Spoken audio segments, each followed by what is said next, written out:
Eto na mga kaibigan, talagang lumabas na ang tapang po ng ating Ted Filon. Yung iba kasi kailangan bayaran, tumatahimik sila. Eto hindi nagpapatinag. Kaya love ka na namin. Ted Filon, napaka the best.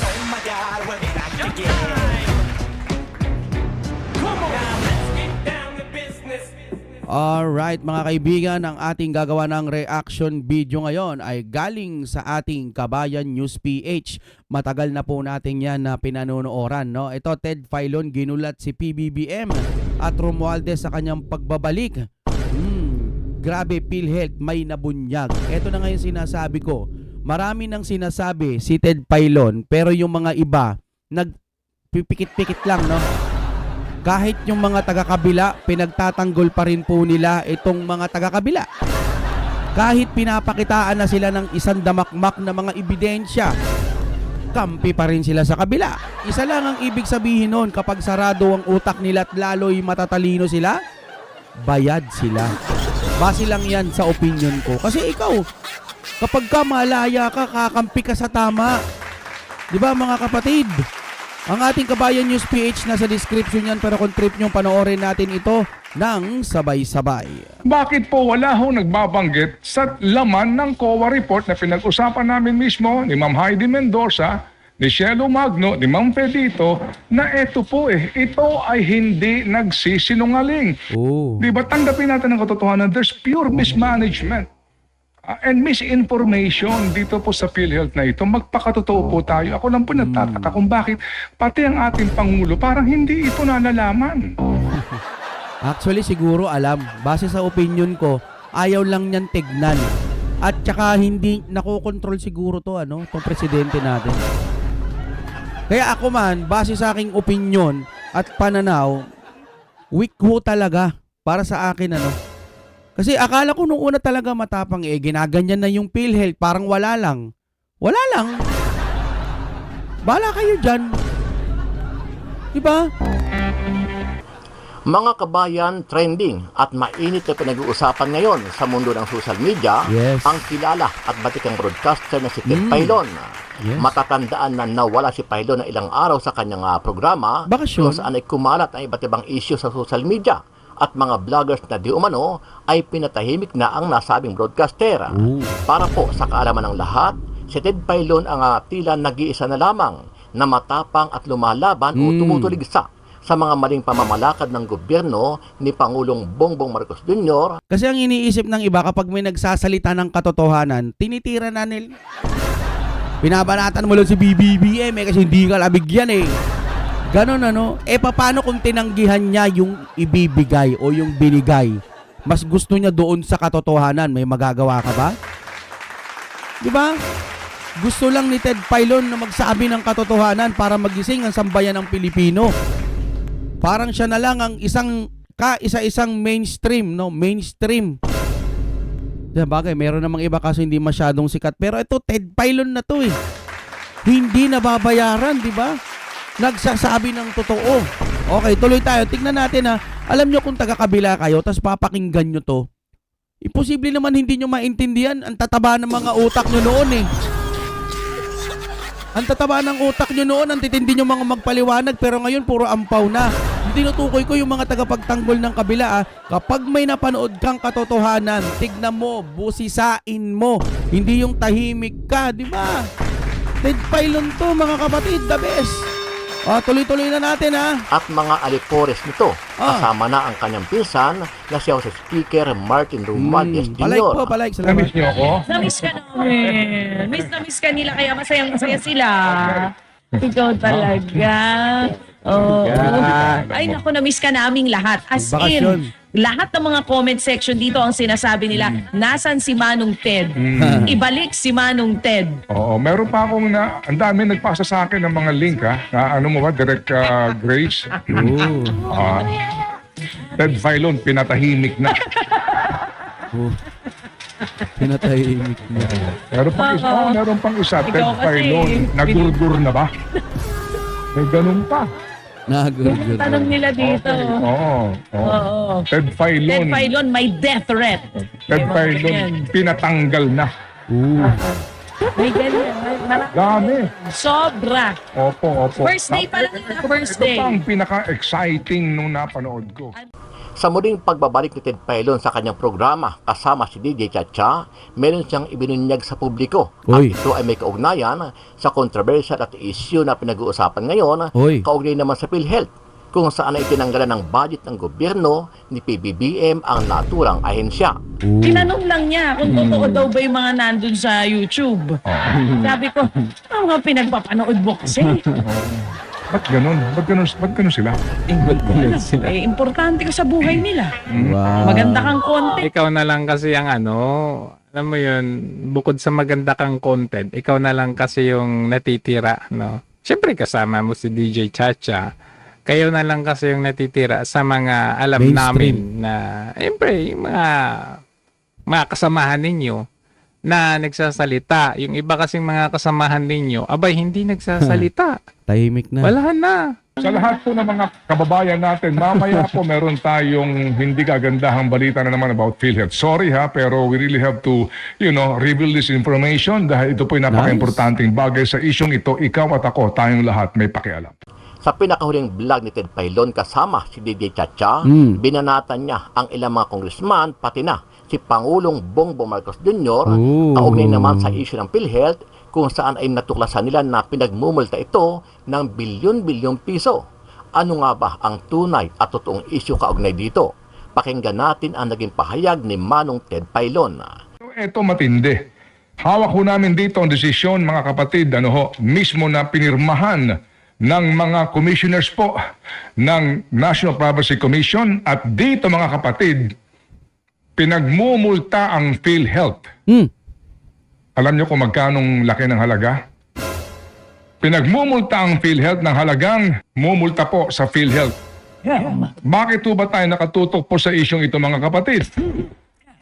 Para po Parang di nabanggit yung kung magkano, klaruhin lang natin ang mga totoong pangyayari kasi hindi ko kami makarinig ng tamang pangyayari. Even in Yes. Congress, kami lang po, with all due respect, sa dinami-dami po ng researchers ninyo, ng mga abogado ninyo, Oo. ng mga tauhan ninyo. Sa dinami-dami ng mga tauhan nila, puro Duterte lang ang binabanatan nila. Puro Duterte. Puro confidential pan na walang sawang confidential pan na hindi naman sila makapag-file at di umano ng ebidensya. Magpasa hanggang ngayon, hindi nila mapakulong si BP Sara dahil sa hayop na confidential pan na yan. Ang tagal na yan. No, yun na lang ang inaatupag nila base yan sa aking mga nakikita at opinyon. Bakit po wala hong nagbabanggit sa laman ng COA report na pinag-usapan namin mismo ni Ma'am Heidi Mendoza, Oy. ni Shelo Magno, ni Ma'am Pedito, Oy. na ito po ito ay hindi nagsisinungaling. At dito po, klaro na wala pong surplus fund ang PhilHealth. Anong pinagsasabi niyo, Mr. Medesma, na hindi na kayo maniningil ng premium contribution? Anong sinasabi niyo na magdadagdag kayo ng benepisyo?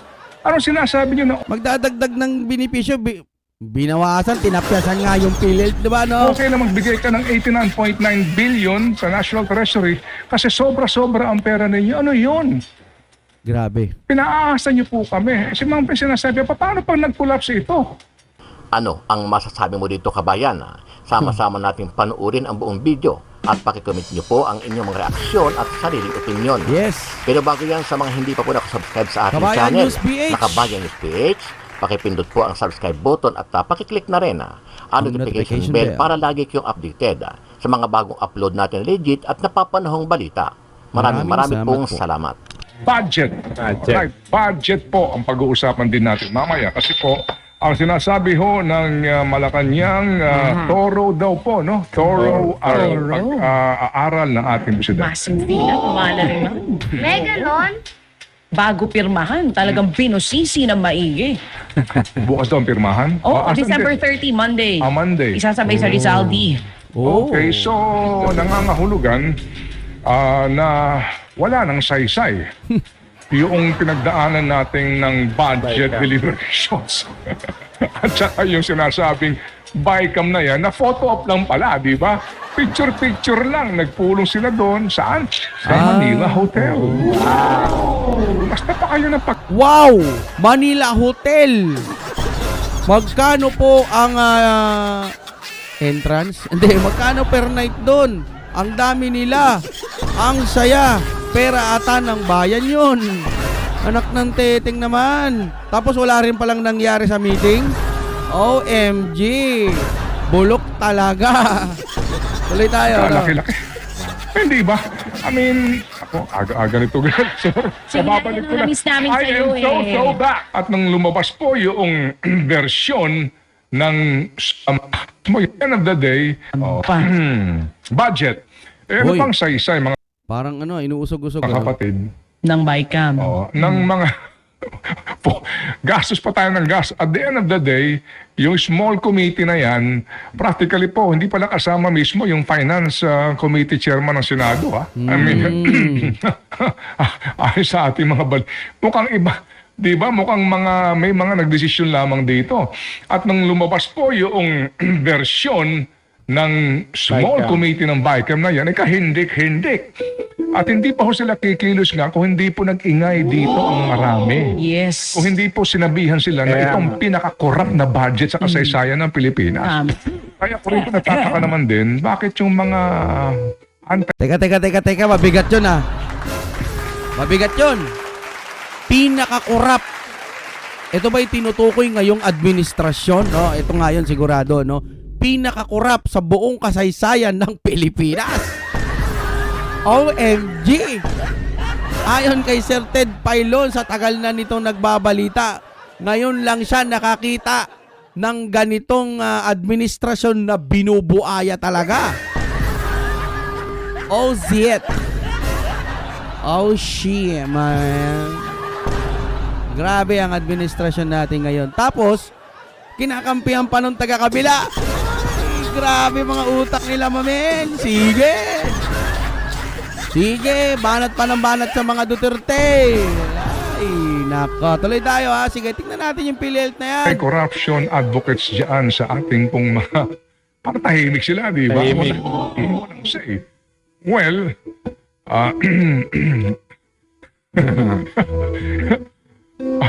nung lumabas po itong version Tahimik na inaprubahan ng both houses ratified, as usual po, in the Senate, well, in fairness ngayon, dadalawa. Kasi noong una isa lang dalawa. Alright, dito po sa lower house, as usual, makabayan lang. Abay, kahindik-hindik po kinalabasan. So dahil po sa ingay at yung banta na baka mapahiya sila dahil po ito'y labag sa ating saligang batas, dadaan ngayon sa review. So sino ngayon nagre-review? Si Presidente, si Executive Secretary, si Finance Secretary, si Budget Secretary, and si NEDA at si DPWH. Nasama DPWH. Kasi sila may pinakamalaking budget Oh, At diba? nadagdagan pa naman sila ng ba't di plus niyo sinama si 289 Sani billion. Angara? Exactly. Di ba?